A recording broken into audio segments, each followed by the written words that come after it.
How's it going? I'm Andrew with Investors Hub, and this is 5 things that you might have missed from the market this week, and I hope you like cryptocurrency.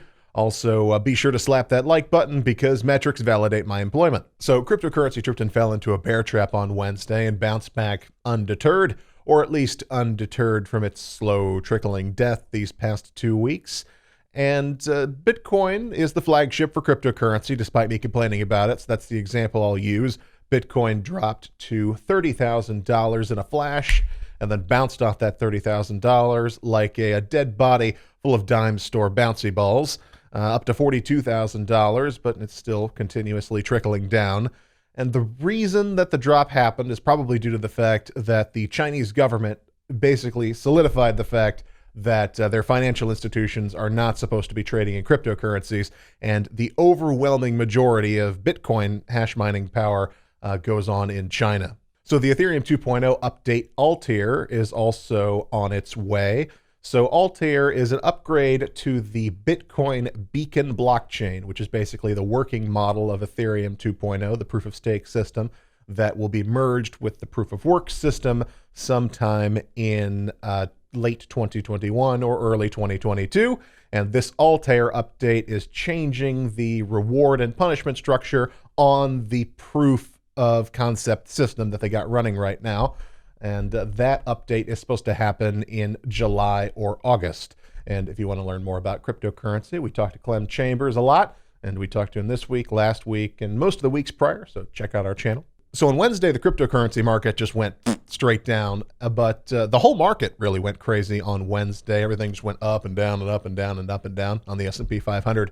And that was probably because of the FOMC report that was released, where they were basically talking about maybe sometime in the future increasing interest rates. It was pretty soft. They didn't really say they were going to or when, but they didn't explicitly rub the market's tummy and say, no, we're never going to increase interest rates. Money is going to be cheap forever and ever and ever. Don't you worry. And really, the market holding its breath and being terrified of interest rates has been the thing for the past couple of weeks or months. So yeah, you should check out last week's, to continue my shameless self-promotion of videos, check out some of last week's videos where we talked to a couple of hedge fund managers and such about how they're navigating the market and their ideas on what's going on in the overall market. And for future reference, the next FOMC meeting is in June, mid-June. I think this is June 15th or 16th. And then the minutes for those meetings come out 3 weeks later, if that's something you want to be aware of for your plays. So if you like pot stocks, we learned that the DEA is increasing the number of licenses they give out to organizations and companies to grow marijuana for federal research. And they're increasing it from their incredibly generous 1, and that 1 is the University of Mississippi.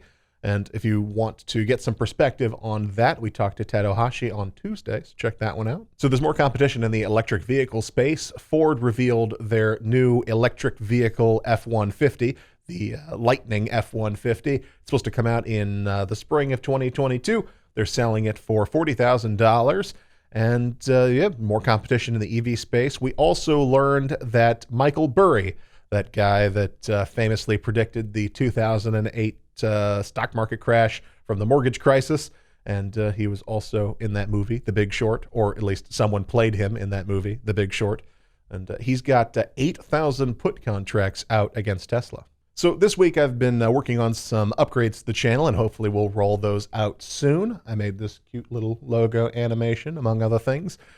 Clem called me up and said, hey, so I know that your channel banner is just a demo, but can we go ahead and get that changed to the upgraded, more permanent channel banner? Except, it sounded more British.